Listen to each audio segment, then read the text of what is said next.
안녕하세요. 2017학년도 수능 필수가 된 한국사를 쉽고 체계적으로 공부할 수 있게 도와줄 수능 대비 최적의 교재 매3 한국사의 핵심 콕콕 한국사 두 번째 시간입니다. 오늘 살펴볼 핵심 단원은 대단원 2단원 고려 귀족사회의 형성과 변천입니다. 대단원 2단원의 학습 요소에는 무엇이 있는지 볼까요? 고려의 정치, 경제, 사회, 문화 등을 공부하는 단원이네요. 그럼 이 중에서 선생님과 같이 공부할 핵심 주제는 바로 고려의 건국입니다.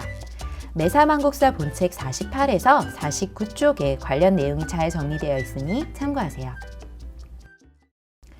자, 그럼 오늘의 핵심 주제인 고려의 건국 및 통치체제의 정비와 관련된 핵심 내용을 체크해 보겠습니다.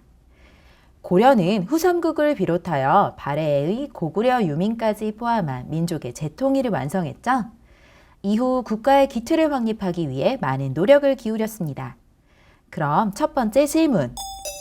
고려 초 통치체제를 정비하기 위해 노력한 대표왕은 누가 있나요?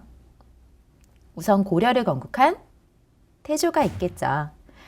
이후 태조의 셋째 아들이자 노비안건법, 과거제를 실시한 광종이 있고요. 그리고 유교를 국가의 지도 원리로 삼아 중앙집권적 나라 체제를 세운 성종이 있었습니다. 자, 그럼 두 번째 질문. 고려의 중앙정치 조직과 지방행정구역은 어떻게 되나요? 중앙정치 조직의 근간은 성종 때 마련한 이성육부 체제였습니다. 그 외에 중추원, 어사대, 삼사 등이 있었죠. 고려의 지방행정구역은 어떻게 되었죠? 네, 경기, 오도, 양계로 구분되었습니다. 그럼 오늘의 핵심 주제가 모평, 학평, 수능에서 어떤 식으로 자주 출제되었는지 한번 살펴볼까요? 우선 주어진 자료를 통해 고려의 대표왕이 누구인지 알아내고 그 왕의 또 다른 업적이 무엇인지를 묻는 문제가 자주 출제되었습니다. 따라서 고려시대 대표왕인 태조, 광종, 성종, 그리고 고려 후기의 공민왕의 업적을 구분해서 잘 알아두어야 합니다. 그 다음으로는 고려시대의 지방행정구역의 특징을 묻는 문제가 자주 출제되었습니다. 주로 고려시대 지방행정구역의 지도를 주고 전체적인 특징을 묻거나 혹은 양계의 특징을 묻는 경우가 있었어요. 조금 더 난이도가 있는 경우에는 통일신라 또는 조선의 지방행정구역과 비교해서 묻기도 했습니다. 정확히 공부하려면 통일신라, 발해, 고려, 조선의 지방행정구역이 어떻게 변화하였고 각 특징이 무엇인지 비교해서 정리해두면 좋겠네요. 자, 그럼 실제 기출문제를 살펴보는 핵심 콕콕 2단계, 핵심 기출 마스터로 넘어가 보죠. 매3 한국사 53쪽에 있는 기출문제 036번 문제입니다. 가에 들어갈 내용으로 옳은 것은? 이라고 물었네요. 자료를 보니 고려 땡땡의 주요 업적을 나열했는데요. 우선 땡땡이 누군지를 먼저 파악해야겠네요. 땡땡의 주요 업적 중 여러분은 어떤 업적이 가장 눈에 띄나요? 자, 선생님과 함께 두 번째 줄 최승로 시무 28조 올림의 내용과 그 아래 국자감 정비라는 내용에 한번 체크해 보겠습니다. 유교 정치 사상의 바탕을 둔 개혁안인 최승로의 시무 28조를 받아들이고 국가에서 필요한 인재를 양성하기 위해 세운 최고의 국립교육기관인 국자감을 정비한 왕은 누구일까요? 바로 성종이죠. 땡땡 옆에 성종이라고 써두세요. 그럼 선택지에서 성종의 업적을 찾으면 되겠네요. 1번 볼게요. 과전법 시행. 자, 과전법이 뭐였는지 기억나나요? 바로 세금 수치와 관련된 조세제도죠. 과전법은 위화도 회군으로 권력을 장악한 이성계와 신진사대부들이 주도해서 1391년 공양환 때 실시한 토지제도로 조선 세종 이전까지 실시되었습니다. 선택지 옆에 공양왕이라고 적어주세요. 2번 볼게요. 훈요 10조 지음. 여러분, 훈요 10조가 뭔지 기억나나요? 자, 선생님과 함께 살펴볼게요. 훈요 10조 일부의 내용인데요. 장자 왕이 계승의 원칙을 세웠으며 거란의 풍습은 본받지 말라는 것과 서경, 오늘날의 평양을 중시하라는 내용을 통해 북진 정책도 엿볼 수 있고요. 불교를 숭상하도록 한 내용이 담겨져 있네요. 이 훈요 10조를 남긴 왕은 누구일까요? 바로 태조입니다. 태조는 유언으로 훈요 10조를 남겨 후대 왕들이 지켜야 할 정책의 기본 방향을 제시하였습니다. 2번 옆에 태조라고 적어볼까요? 3번 볼게요. 노비안건법 시행이네요. 노비안건법이 뭘까요?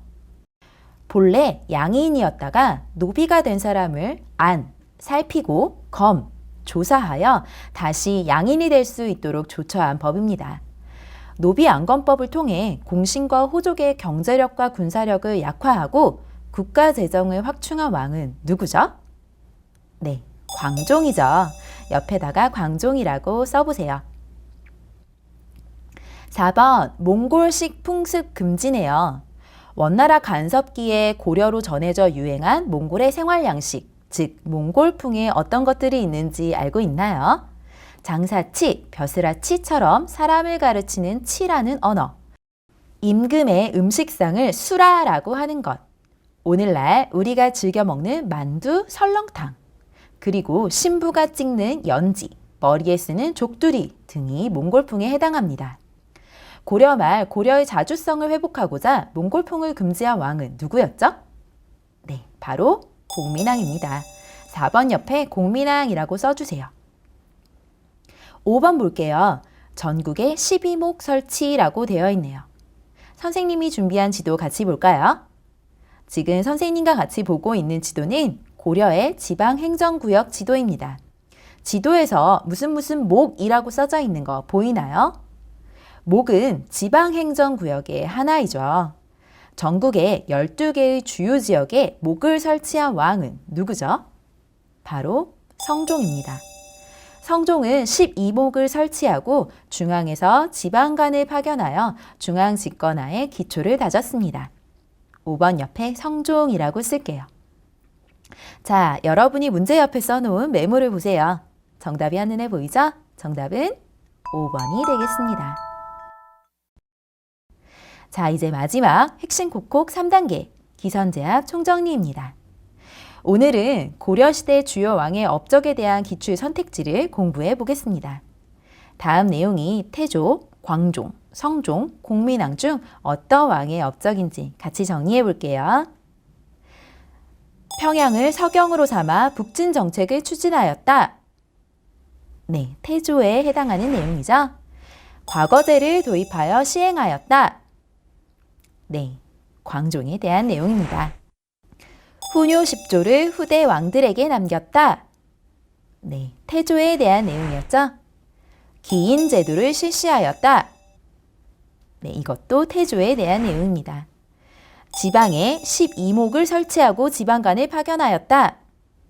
네, 성종에 대한 내용이었죠. 쌍성 총관부를 수복하였다. 네, 공민왕에 대한 내용입니다. 사신관 제도를 실시하였다. 네, 태조에 대한 내용이었죠. 전민 변정도감을 설치하였다. 네, 공민왕에 대한 내용입니다. 호족과 혼인 관계를 맺었다. 네, 태조에 대한 내용이었죠. 노비 안건법을 실시하였다. 아까 살펴봤네요. 네, 광종에 대한 내용입니다. 국자감을 정비하였다. 네, 성종에 대한 내용이었죠. 최승로가 건의한 시무 28조를 수용하였다. 네, 이것도 성종에 대한 내용이었습니다.